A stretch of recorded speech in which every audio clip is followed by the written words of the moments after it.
Hello students, आज हम पढ़ने वाले हैं रे ऑप्टिक्स से संबंधित न्यूमेरिकल्स। ठीक है, आपने जो पाठ्य पुस्तक है, जो आरबीसी वाली जो पाठ्य पुस्तक है, उसके जो अंक के क्वेश्चन है पीछे वाले 1 से लेकर 7 तक यहाँ इस चैप्टर इस वीडियो में हम कवर करने वाले हैं।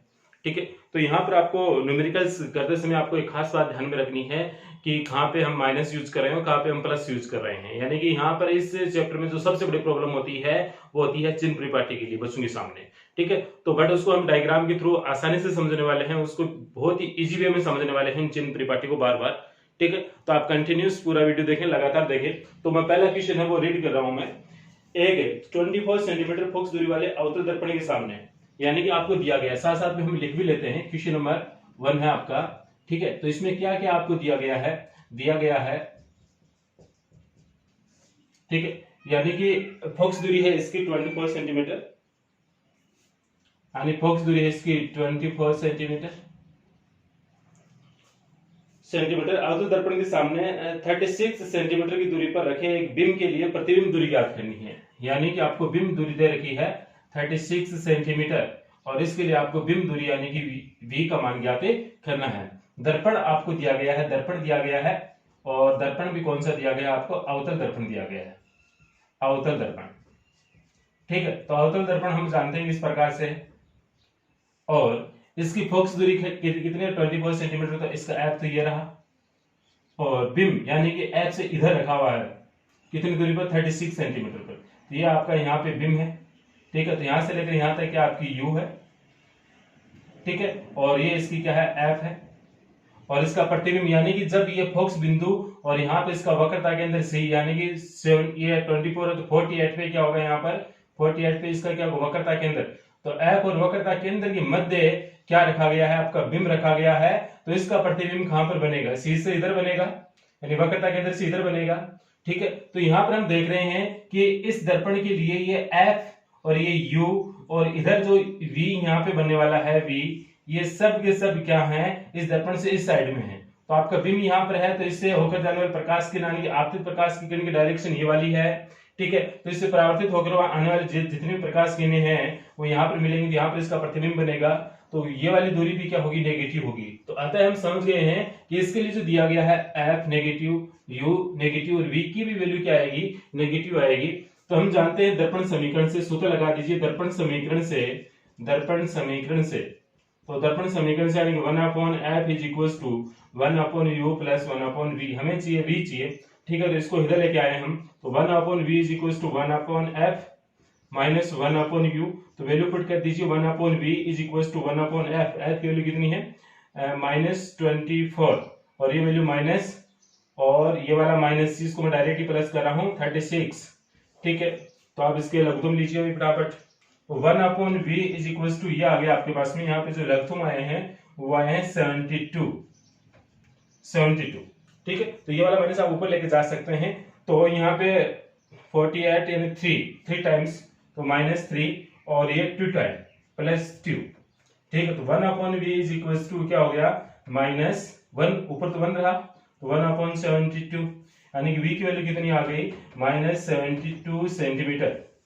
अतः हम ये कह सकते हैं कि आपका जो प्रतिबिंब है, प्रतिबिंब दर्पण के सामने, दर्पण से 72 सेंटीमीटर दूर बनेगा। ठीक है, तो ये आप इसके बाद में ये वाला लाइन यहाँ पे लिख सकते हैं। ठीक है, तो क्वेश्चन नंबर 1 आपका बड़ा ही सिंपल है, शॉर्टकट में यहाँ पे डायरेक्ट इसका आंसर आ रहा है। अगला मैं क्वेश्चन नंबर 2 यहाँ पे रीड कर रहा हूँ। क्वेश्चन नंबर 2 को आप ढंग से सुने, और नीचे स्क्रीन पर भी आ रहा है, वहां से आप देख सकते हैं। किसी माध्यम का निर्वात के सापेक्ष अपवर्तनांक 1.33 है, यानी कि दिया गया है आपको किसी माध्यम का, आंसर नंबर 2 या क्वेश्चन नंबर 2 दिया गया है किसी माध्यम का निर्वात के सापेक्ष जो अपवर्तनांक है वो 1.33, क्या है? 1.33 है। और साथ में आपको यह भी दिया गया है, जबकि यह प्रकाश का वेग भी दिया गया आपको, तथा माध्यम में प्रकाश का वेग ज्ञात कीजिए। ठीक है, यानी c इज इक्वल टू आपको 3 × 10⁸ मीटर पर सेकेंड, और यहां से आपको v की वैल्यू ज्ञात करनी है। हम जानते हैं कि अपवर्तनांक को हम n से लिख रहे हैं यहाँ पर, या म्यू से लिख रहे हैं, एक ही बात है। जिसको आप n से भी लिख सकते हैं। ठीक है, तो अपवर्तनांक n is equal to c upon v होता है। हमें v की वैल्यू चाहिए तो v इज इक्वल टू क्या होगा, c अपॉन n। तो v is equal to c की वैल्यू रख दीजिए आप यहाँ पे। तो 1 c की वैल्यू कितनी, 3 इंटू 10⁸ अपॉन इसकी है 1.33।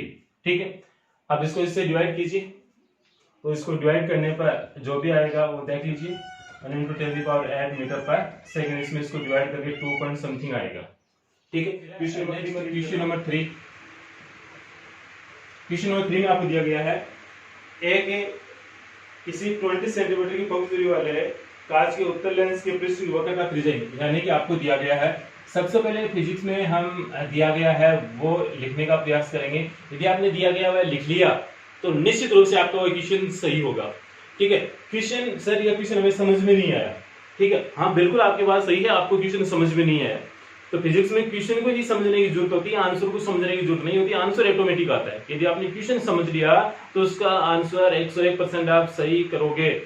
ठीक है, तो ज्यादातर बच्चे क्या होते हैं कि उसके आंसर को रट लेते हैं या फिर उसको कैसे भी करके उसको याद कर लेते हैं। आंसर याद करना एक बड़ी बात नहीं है, ये बहुत छोटी बात है और मेरे हिसाब से आपके लिए नुकसान की बात है।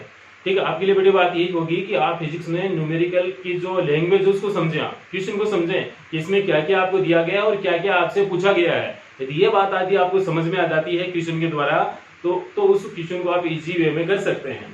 ठीक है, तो सबसे पहले आपको दिया गया है यानी कि उत्तल लेंस है, उत्तल लेंस है।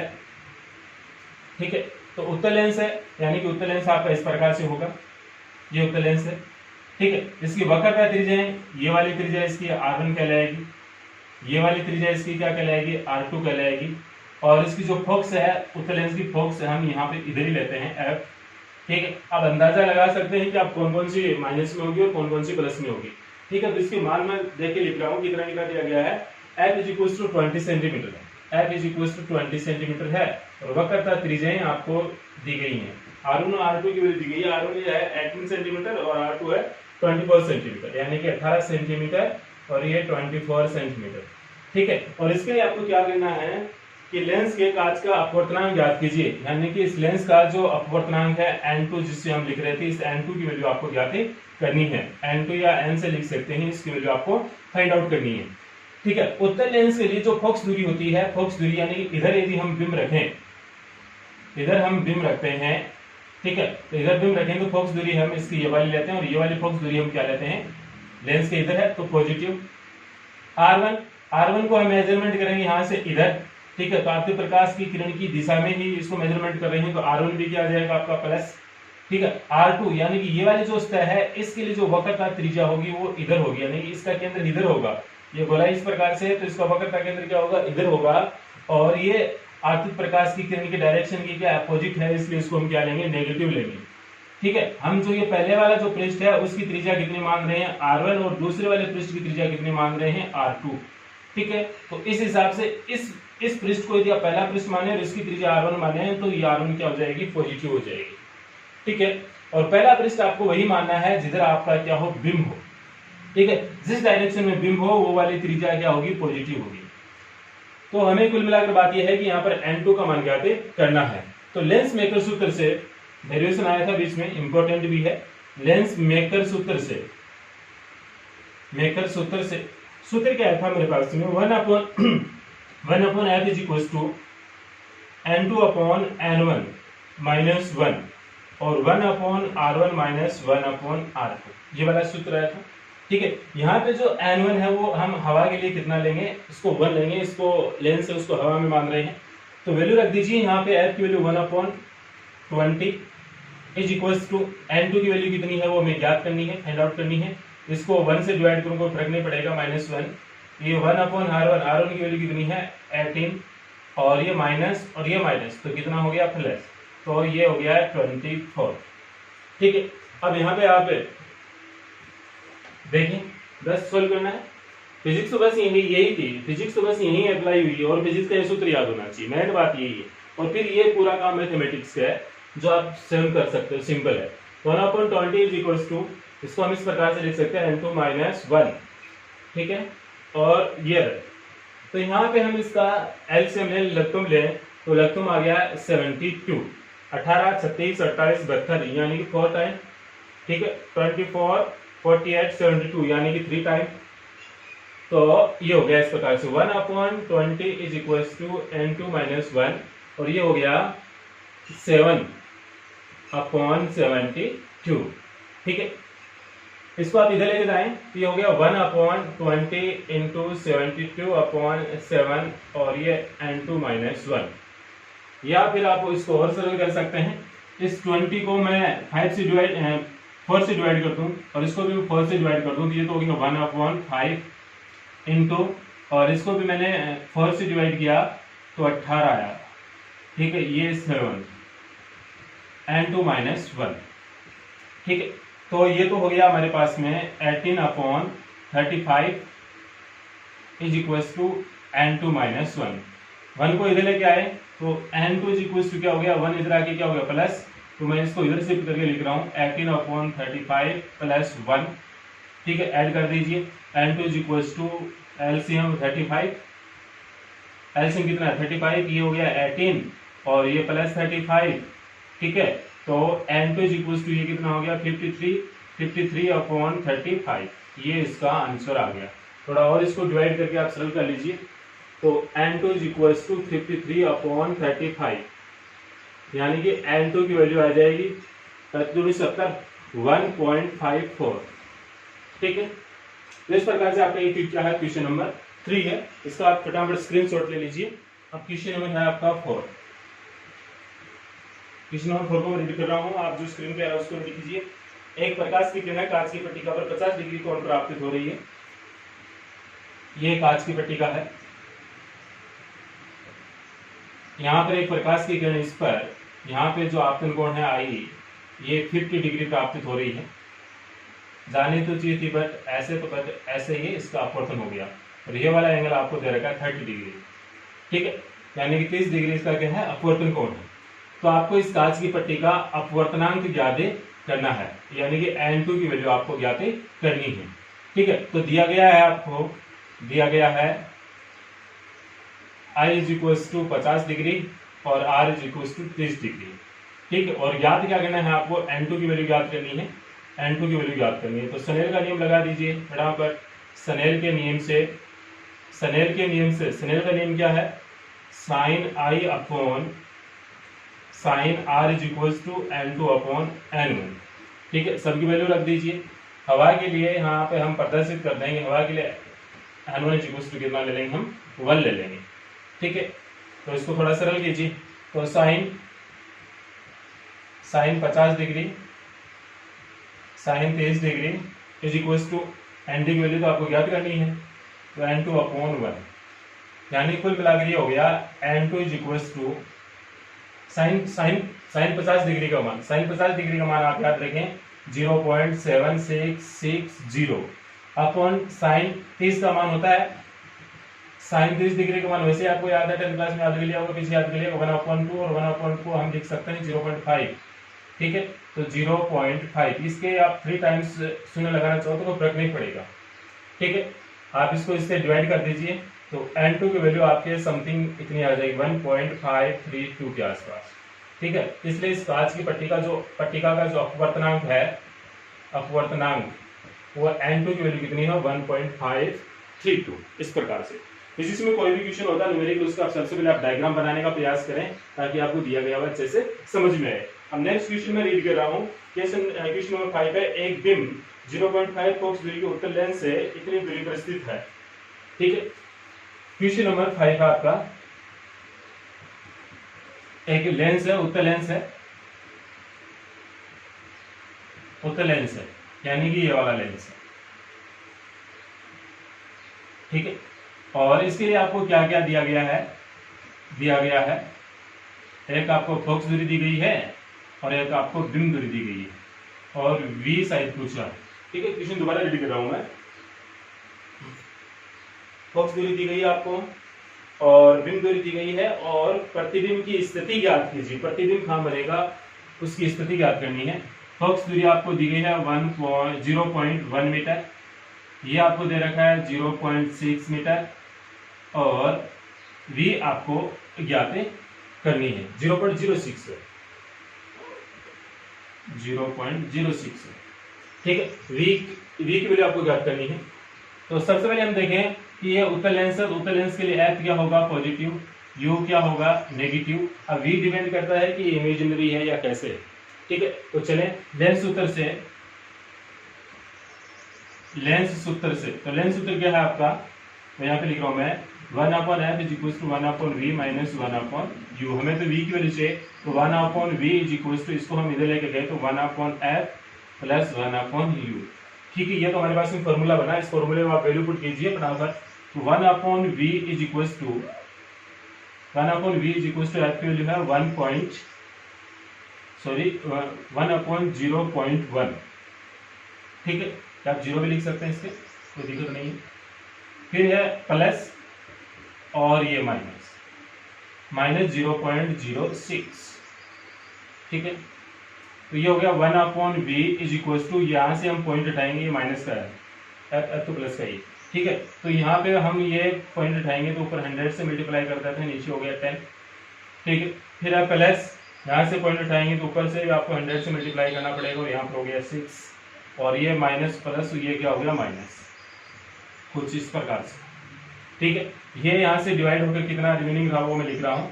तो 1/v इज इक्वल टू, ये हो गया 10 हो गया, माइनस इसको हम 2 से डिवाइड करेंगे तो ऊपर क्या आ गया 50, नीचे क्या आ गया 3।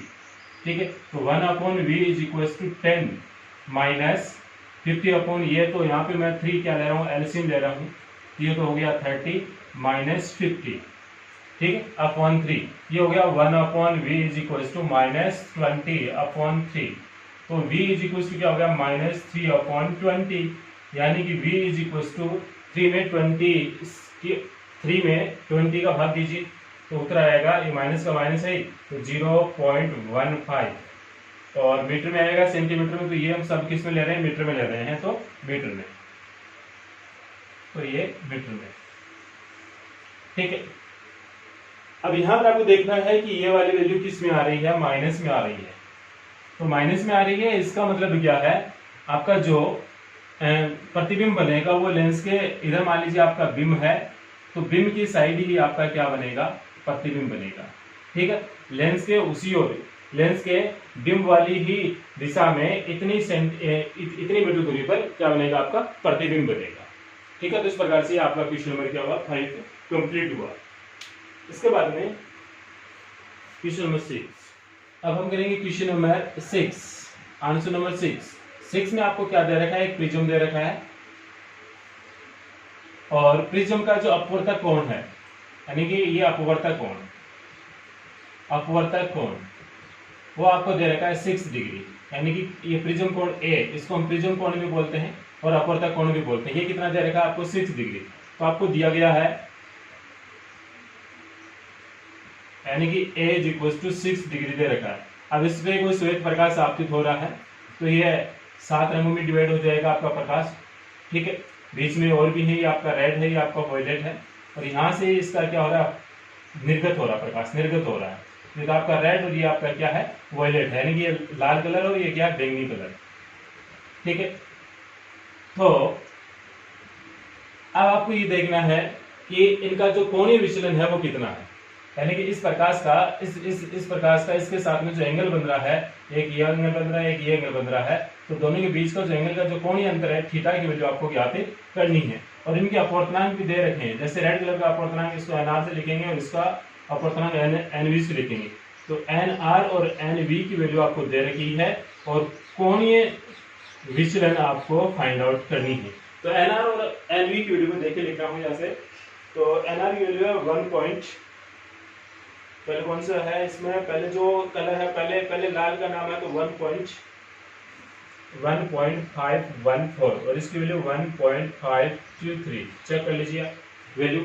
और आपको क्या ज्ञात करना है, कोणीय विक्षेपण ज्ञात करना है।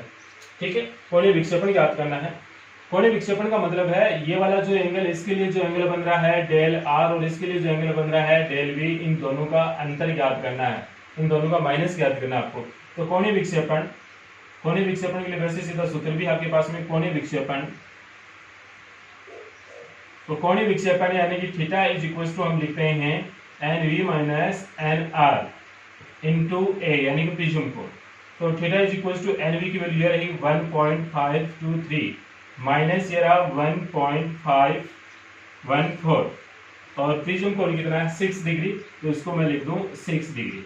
ठीक है, तो थीटा इज इक्वल टू ये 1 से 1 कैंसिल हो गया, ये 23 में से 14 गया तो 9, ये हो गया 0.009 इंटू 6 डिग्री।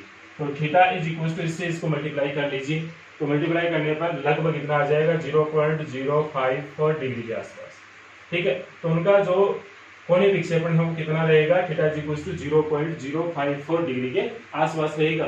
Question number 7।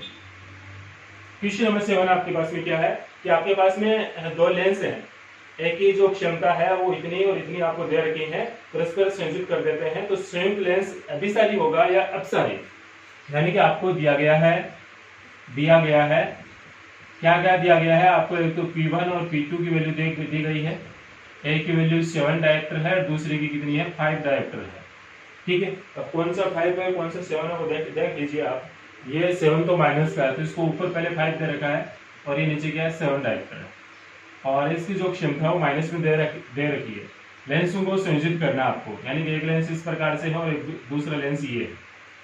ठीक है, दो लेंस है, तो ये वाला लेंस कौन सा उत्तल लेंस, तो उत्तल लेंस तो मैंने ये बना दिया, ये माइनस है इसकी लेंस क्षमता, ये कौन सा होगा उत्तल लेंस, या उत्तल लेंस इस प्रकार से है, या दोनों इस प्रकार से संयोजित है। और संयोजित होने के पश्चात जो संयोजन की लेंस क्षमता P है वो ज्ञात करनी है, और इन दोनों को संयोजित करने के पश्चात अब जो एक लेंस बन गया वह किस लेंस की भांति व्यवहार करेगा, किस लेंस यानी कि किस तरह का लेंस बनेगा इन दोनों को संयोजित करने पर, तो उस लेंस को आपको देखना है। ठीक है, तो हम करते हैं कुल संयोजन क्षमता या लेंस क्षमता, कुल लेंस क्षमता तो P is equal to P1 plus P2।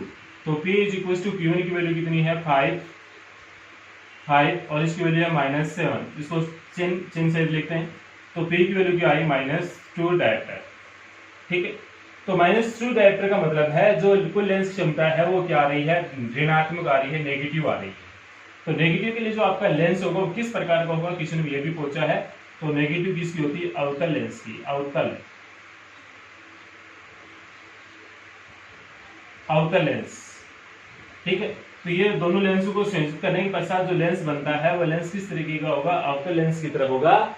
ठीक है, तो हम इसको एक दूसरा नाम है वो बोलते हैं अपसारी लेंस, और एक होता है उत्तल लेंस, उत्तल को बोलते हैं अभिसारी, पता ही होगा आपको 10th क्लास में आपने पढ़ रखे हैं। ठीक है, तो क्वेश्चन में क्या दिया गया था वो दोबारा सुन लीजिए। क्वेश्चन में ये और ये दिया गया था, दो लेंस है, दो पतले लेंस है, इनकी लेंस क्षमता क्रम से इतनी है, दोनों लेंस को हम संयोजित करते हैं, तो संयोजित करने के पश्चात उसकी कुल लेंस क्षमता कितनी होगी वो ज्ञात करनी है, और ये भी बताएं कि लेंस अभिसारी होगा या अपसारी। ठीक है, अभिसारी या अपसारी डिपेंड करता है P नेगेटिव है या पॉजिटिव। यदि P पॉजिटिव होता तो हम अभिसारी बोलते हैं, यदि P नेगेटिव है तो हम क्या बोलेंगे, अपसारी। ठीक है, तो P अपना यहाँ पर क्या आया, ऋणात्मक आया। तो ऋणात्मक आने के लिए हमने क्या देखा, ऋणात्मक किसके लिए होता है, अवतल लेंस, और अवतल लेंस का दूसरा क्या नाम है, अपसारी लेंस।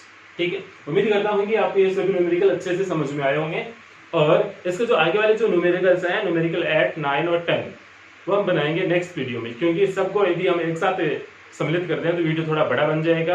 अब मान लीजिए किसी बच्चे को न्यूमेरिकल 8 है या 9 है 10 है वही देखनी है, ये न्यूमेरिकल उसको आते हैं, पहले उसको पढ़ना नहीं है, तो इन दोनों को सबको एक साथ में यदि दोनों वीडियो को एक साथ कंबाइन करके बना दें तो पहले उसको ये पूरा का पूरा ये जितने न्यूमेरिकल ये पढ़ने पड़ेंगे, उसके बाद उनका नंबर आएगा। ठीक है, तो क्यों नहीं हम उनको अलग अलग कर दें ताकि आपको दोबारा कभी आप देखें भविष्य में आपको दिक्कत नहीं हो। ठीक है, फिलहाल इस वीडियो में इतना ही है, और वीडियो देखने के लिए थैंक यू।